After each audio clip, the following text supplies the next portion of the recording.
am so excited to have everybody here this morning, and everybody who's watching us on the recordings after that.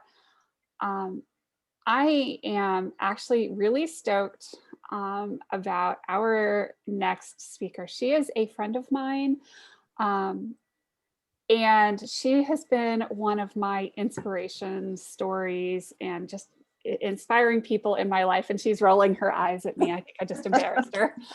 I am so happy to have Elizabeth here with me today. This is Elizabeth Stephenson, and she's a little bit of a different speaker because she is a family law attorney here in North Carolina and has overcome some amazing things. So I am going to pin the video on her, but she's dialed in through her phone because we were having some total tech issues here a few minutes ago. So I am going to make her a co-host and spotlight her for everybody and pin her to the top. So hopefully everybody can see her. Can everybody see Elizabeth?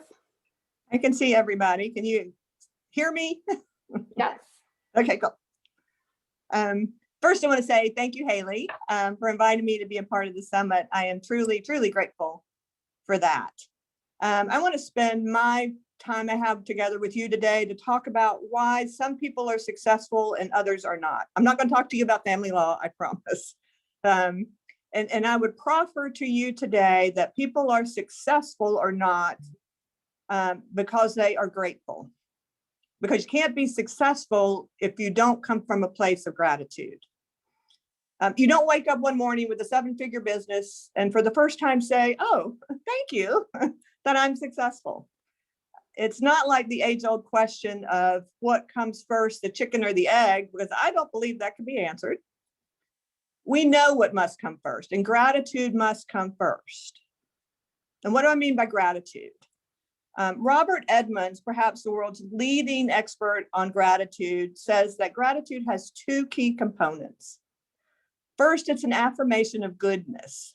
We affirm that there are good things in the world, gifts and benefits.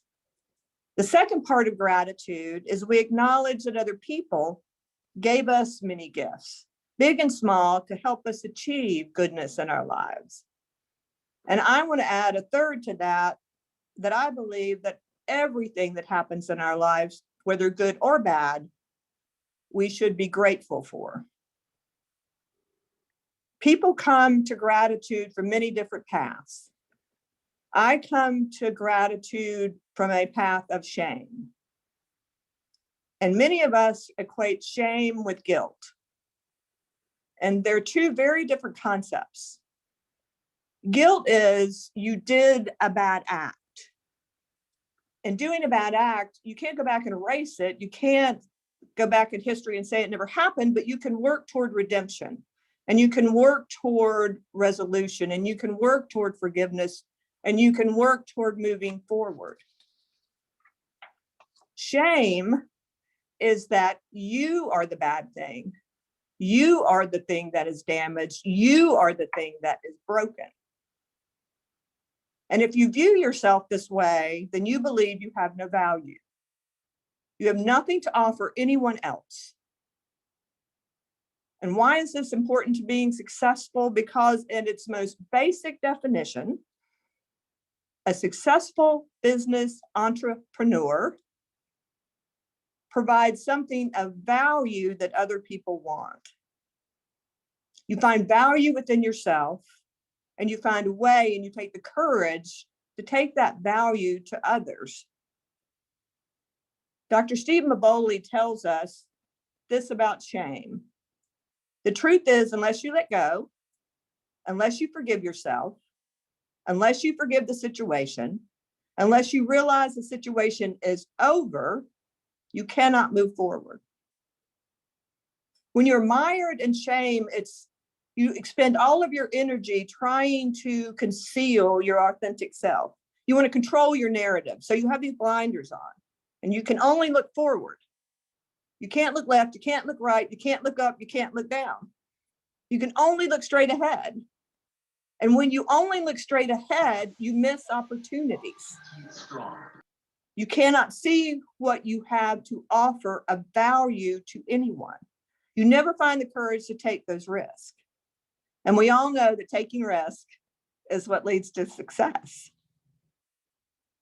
So how do you start on this path to gratitude?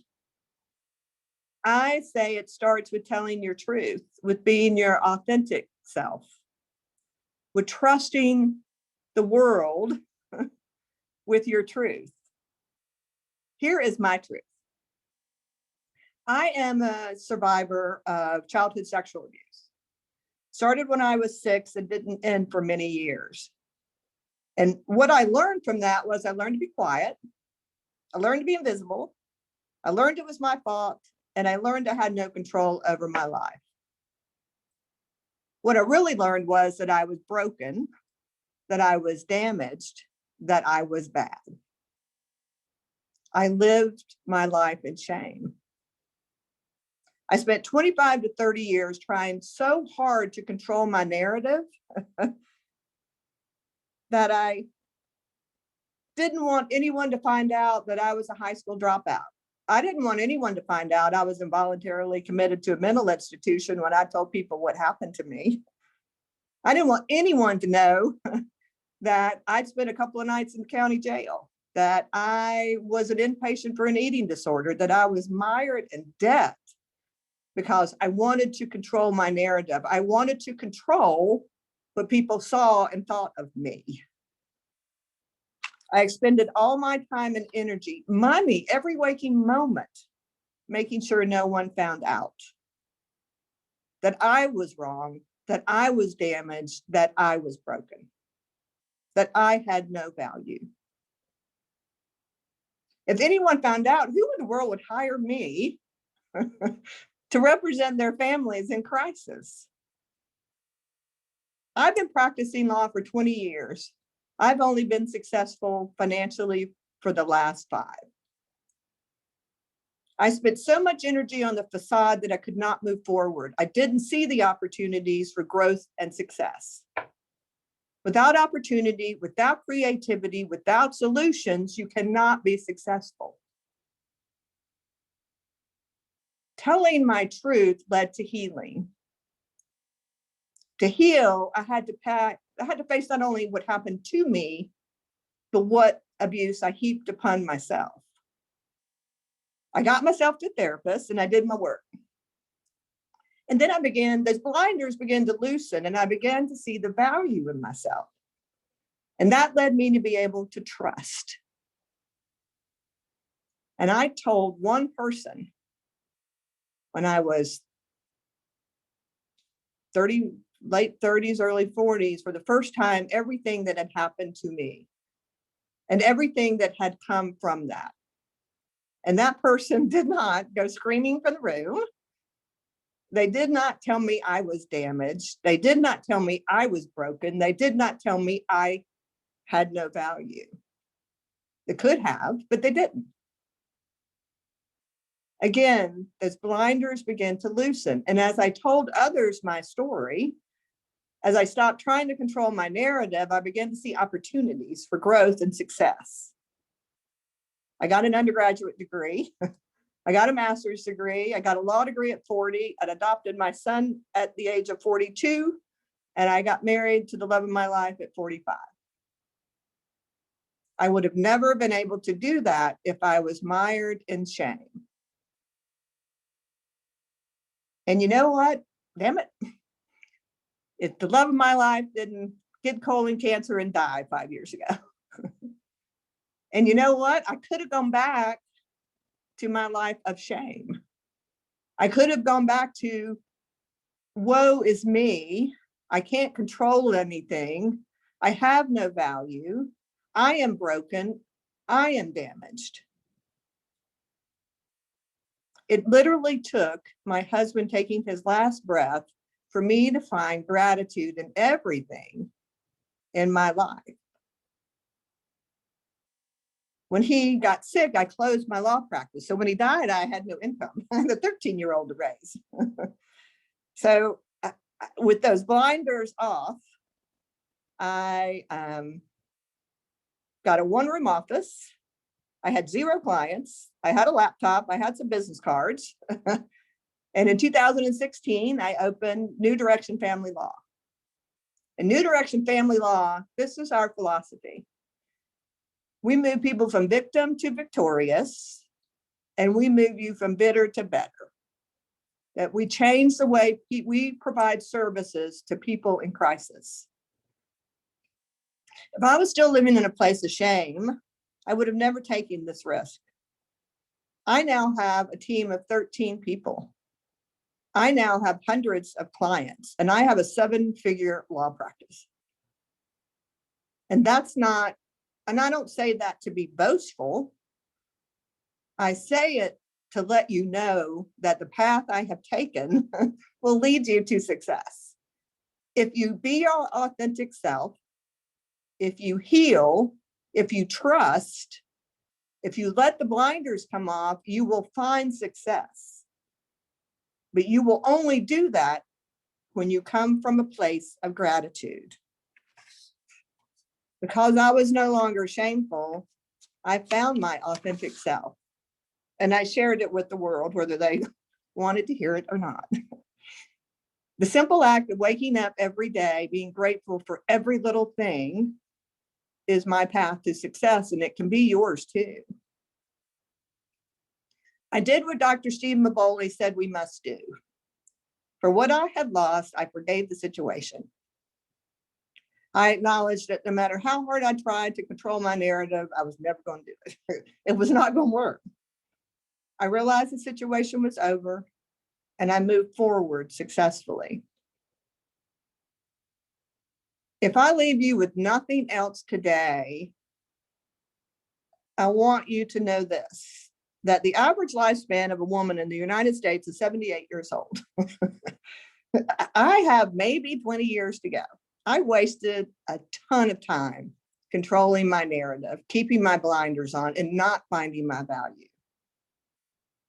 My success not only leads to a more prosperous life for me, but it allows me to provide opportunities that I didn't have, that I can give my son. It provides me to be able to support nonprofits in my community. It allows me to provide help for families in crisis. So being successful isn't all about money to me. Money provides me opportunity to do good things. Don't wait. If you're coming from a place of shame, don't wait to find your gratitude and your path. Don't wait to speak your truth. Find your value, because you got it and somebody wants it, and you can build a successful business, and you can be a success, and you can be grateful for everything that happens in your life. Thank you. Wow. Thank you, Susan. I knew part of the story, but I hadn't heard all of it. Just mind blowing. Thank you so much, everybody. You're Let's welcome. give Susan a huge round of applause. Thank you, and use your little reactions. Thank you, guys. Such an inspiration. You brought me to tears. Thank you so much for being a speaker today. I am just blown away, and I am so appreciative. Well, believe me, it's my pleasure and it's my honor, and I appreciate you guys taking time on a Saturday, to listen. So thank you. Thank you. Thank you so much. Can we actually unmute, do something different? Can we all give Elizabeth some love for a second? Yes. I just think she needs it. She deserves it. Thank you, Elizabeth. Thank you. Susan, thank you. Thank you so much. Thank you for sharing your Amazing. story with us. You are so welcome. You've got a ton of comments in the chat from people. Thank you so much. I think you touched everybody's heart so profoundly. I really appreciate it. You're welcome. I wish everyone success and growth. And anytime, if I can help any of you in any way, I am happy to do that. So please, Haley has my contact information, so I'm happy to do that for sure. let me know and I can connect y'all. Thank you so much. You're welcome. Bye, Thank you. guys.